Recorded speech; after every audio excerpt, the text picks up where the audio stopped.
kembali ke Ustadz Deden. Kira-kira Ustadz Deden ingin pilih ayat yang mana nih perlu didetailkan dalam tafsir sebagai bahan edukasi umat menghadapi resesi ekonomi seperti ini? Baik. Pertama, rizki itu dari Allah. Itu yang paling penting untuk selalu ditekankan, untuk selalu hadir, selalu menjadi landasan. Bukan semata-mata dari hasil ikhtiar kita. Iya. Murni dari Allah. Dari Allah. Kalaupun kita kerja, itu artinya apa? Apa basa-basi aja di hadapan Allah ya? Saya pernah mendengar Ustadz Bahtiar bercerita tentang ayam yang cakar-cakar lantai.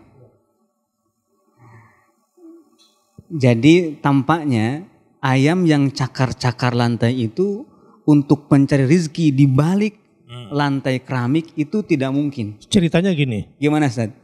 Ada ayam. Itu ayam, anak saya beli ayam masih kecil.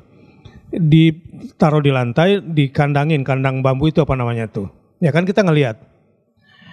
Kita nggak kasih dia makan, tapi dia mengais-ngais dari bawah. Seakan-akan mau cari makan, lapar gitu. Sambil saya panggil anaknya, kamu pelihara kasih dong ayamnya. Tapi saya berpikir ayam terus berusaha gitu. Walaupun nggak ada ya? Ya nggak mungkin lah lantai bisa dia keruk gitu dan nggak mungkin dapat makan. Tapi ternyata, nah itu mungkin Ustadz Dede ada yang mau ditangkap di situ. Saya melihat dan berarti ini lagi usaha mau cari makan gitu barangkali. Ya kasihlah makan gitu. Walaupun awalnya kelihatannya sia-sia gitu. Lanjut Ustadz Dede. Jadi seekor ayam walau cakar-cakar di lantai dan secara logika tidak akan mendapatkan hasil apa-apa, tetapi cakar-cakar itu dilihat oleh sang pemilik ayam. Betul. Manusia ikhtiar bekerja keras dengan ilmunya, dengan tenaganya, mencari rezeki, berdagang dan lain sebagainya. Walaupun ternyata yang dia gali itu hanya lantai keras, tetapi dia terlihat oleh sang pemilik dirinya yaitu Allah sedang bekerja keras. Ya. Maka Allah berikan. Jadi poin pertama, rezeki itu dari Allah Subhanahu wa taala. Ya. Makanya yang kedua berikutnya tentang hayatan thayyibah. Ya. Hayatan thayyibah itu biasanya dikutip ayatnya man amila shalihan min zakarin au unsa wa huwa mu'min falanuhyiyannahu hayatan thayyibah.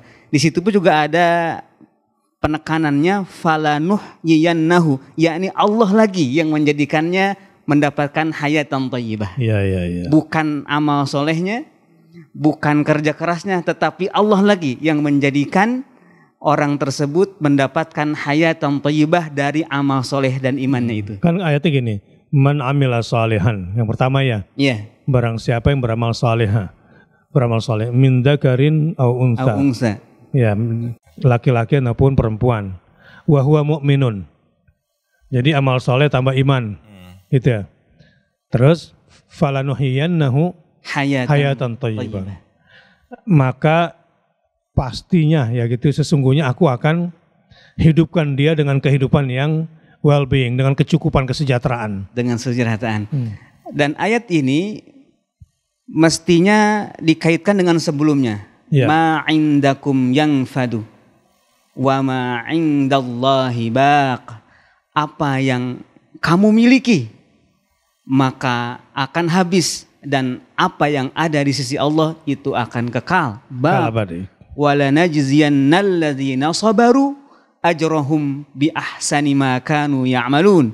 Di situ ada balasan dari Allah Subhanahu wa taala untuk orang yang sabar. Sabar. Orang yang sabar inilah orang yang mampu menangkal resesi ekonomi. Orang yang sabar inilah orang yang mampu tadi ya. Nah, kuncinya enggak bunuh diri dia. Iya. Orang yang mengatasi krisis ekonomi, krisis pangan. Karena apa? Dalam Al-Baqarah, walanabluwannakum bisyai'im minal khawfi wal ju'i wa naqsim minal amwali wal anfusi was samarat wa basyiris sabirin.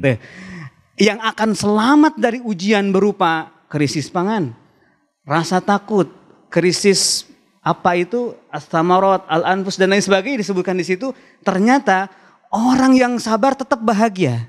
Wa basyiris sabirin. Dan As-sabirin ini dijelaskan lagi oleh ayat berikutnya, yaitu alladzina idza asabathum musibah qalu inna lillahi wa inna ilaihi raji'un. Kalimat istirja ini itu tak lain adalah merupakan pengamalan dari kalimah thayyibah, la ilaha illallah. Kalimah thayyibah hayatan thayyibah.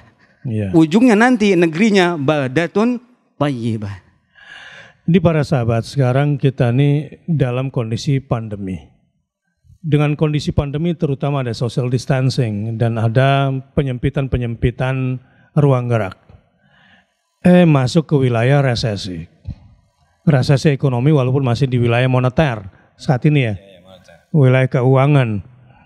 Tetapi bisa jadi akan masuk kepada wilayah krisis. Krisis ini biasanya mulai dari krisis BBM, ya, kelangkaan BBM. Sosial. Nah, kalau ini yang terjadi maka masuk ke pangan biasanya.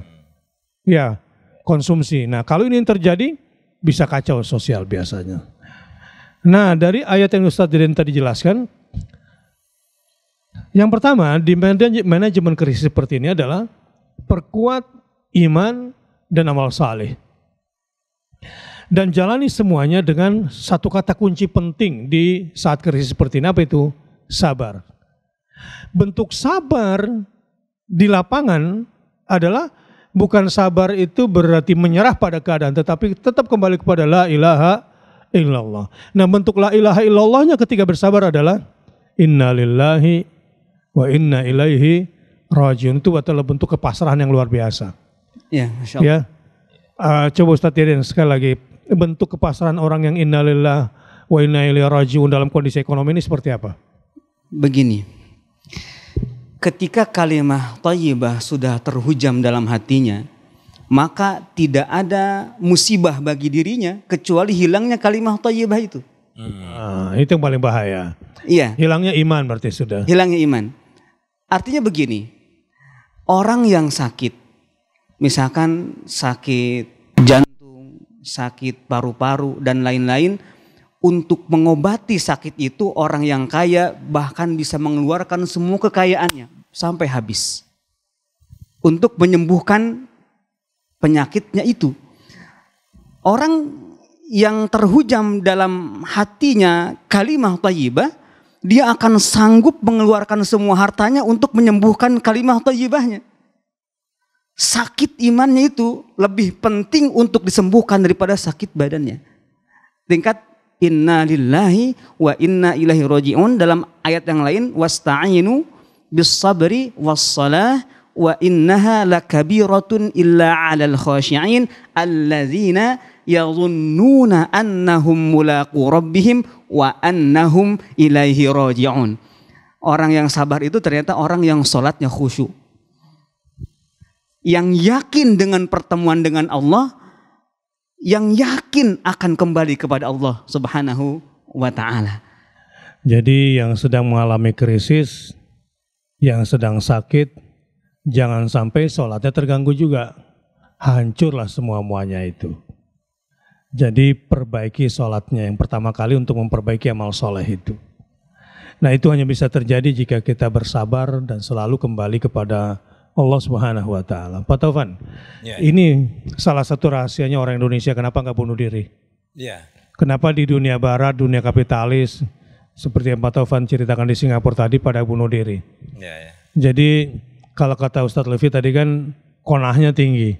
Nah, setelah dikerok-kerok tuh konah itu dari mana, dicari-cari ternyata adalah innalillahi wa inna ilaihi rajiun.